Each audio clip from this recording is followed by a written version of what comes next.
Um sábio indiano caminhava às margens do rio Ganges com seus discípulos e olhou atento às margens do rio sagrado, havia um escorpião se afogando. E ele imediatamente foi até o animal, pegou com a mão, levando de ato contínuo uma picada e colocou sobre um montículo de areia banhado pelo sol da tarde que jazia. Alguns segundos, o escorpião torna novamente a entrar no rio. E o mestre hindu, calmamente, vai até o animal, pega-o novamente e coloca desta vez sobre uma pedra banhada pelo sol, ao que o animal lhe responde com outra picada.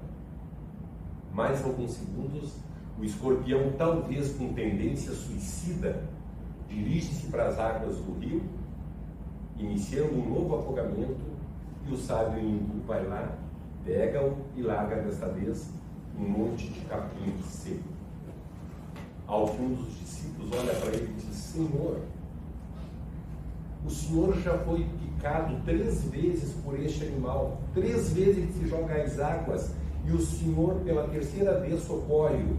Ao que o sábio ri candidamente para o discípulo e lhe diz: ele está fazendo o que ele sabe fazer, picar, agredir. Eu estou fazendo o que eu sei fazer, salvar. Se nós olharmos por cima essa história, nós veremos um homem bondoso, caridoso, altruísta e empático. A lua saindo ao entardecer e o fruto despencando. Quantos milhões de criaturas já viram essa cena? Ninguém deu valor. Isaac Newton não. Criou em cima deste movimento, deste fenômeno natural, uma lei. E ele dizia que para se falar com Deus tinha que se conhecer as leis que regem o universo e a natureza. E Kardec, o bom senso encarnado como homem, sábio por excelência, vê naquele movimento de um objeto que não tem nervos, que na época se pensava que para raciocinar havia que se ter nervos. A ciência ainda ela era muito fraca. E ele vê no movimento das mesas girantes algo de fantástico, não místico, não maravilhoso, mas viu ele ali uma inteligência extracorpórea agindo sobre a matéria. E aí ele começa a fazer os seus estudos sobre a comunicabilidade dos espíritos com os humanos. A autoridade da doutrina espírita baseia-se que não foi um homem só. Kardec codificou, enumerou as questões e nos trouxe as 5 obras básicas, o Pentateuco da doutrina espírita. Mas ele traz para nós a resposta de espíritos que respondiam em todas as partes do planeta. E nós acreditamos que este questionamento aqui, o item 2 do Evangelho segundo o Espiritismo, é colocado no seu item 2, porque esse aqui é o manual de instrução de todos os espíritos que chegam na Terra. Nós, sul-americanos, nós latino-americanos, somos conhecidos no mundo por aqueles que, ao comprar um produto, primeiro ligam, para depois ler as instruções.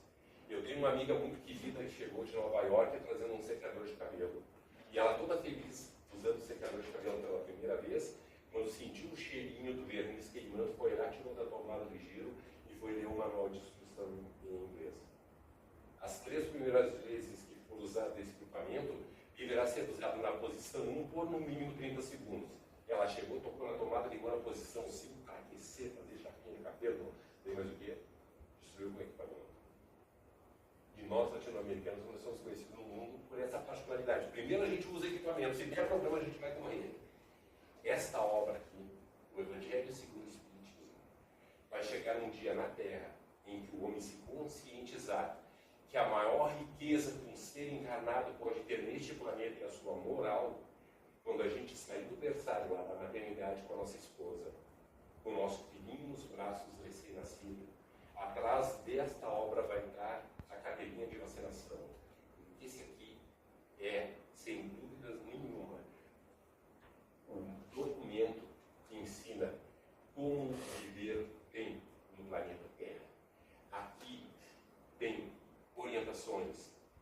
santos católicos desencarnados. Capítulo 11, item 9, assim na irmã Rosália. Quem é a irmã Rosália? O que importa? O que importa é a profundidade e a grandeza moral do que está na obra. E essas psicografias, esses enunciados, eles popularam de todas as partes do planeta Terra. E este livro aqui, ele traz uma das bases, se não a mais importante da doutrina dos Espíritos, a moral do Cristo. O que é moral? Um conjunto de regras pré-estabelecidas em uma determinada sociedade, em uma determinada região, num determinado tempo. A moral, ela é temporal. Em alguns lugares, aquilo que era imoral passa a ser moral, e aquilo que é imoral, né, passa a ter moral.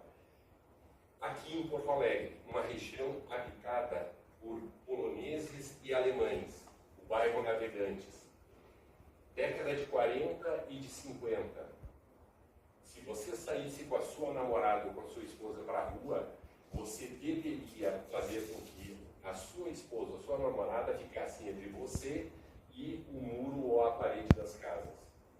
Se você saísse para a rua com a sua esposa entre você e o meio de fio, você estava vendendo a sua esposa.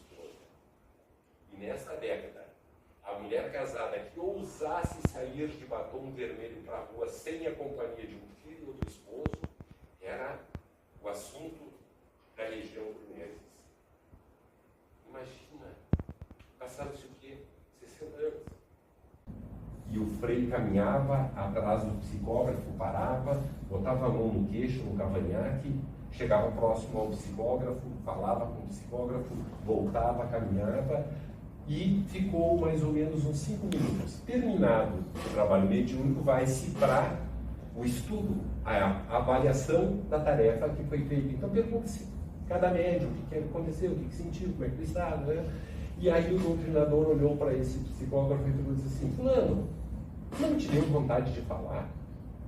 Porque atrás de ti tinha um frei franciscano, falou, e o psicógrafo olhou para o doutrinador e pegou assim: e ele não pode ter vindo escrever? E aí o psicógrafo leu uma mensagem linda, maravilhosa, que terminava com a prece de Francisco de Assis. Os espíritos estão sempre junto de nós, intuindo, nos levantando, nos auxiliando, nos abraçando. Eles pululam em torno da gente, eles nos auxiliam nas 24 horas do dia. Em nome de quem? Em nome de Jesus de Nazaré. E essa doutrina de luz, de amor, o Paracleto, o Consolador prometido por Jesus, é isso. E tem a sua autoridade moral baseada na autoridade de Jesus de Nazaré. Que a paz dele hoje sempre esteja junto de nós. Que os nossos lares hoje sempre sejam centros espíritas, onde nós possamos praticar a caridade, onde a gente possa fazer o diálogo fraterno com os nossos mais amados, com os nossos mais queridos. E a missão do espírita na Terra é fazer os outros felizes. Que Jesus nos abençoe e possa nos dar esta oportunidade de passar pela Terra deixando a mensagem dele através de atos, gestos e pensamento. Muita luz a todos nós e muito obrigado pela paciência. Que Deus nos abençoe.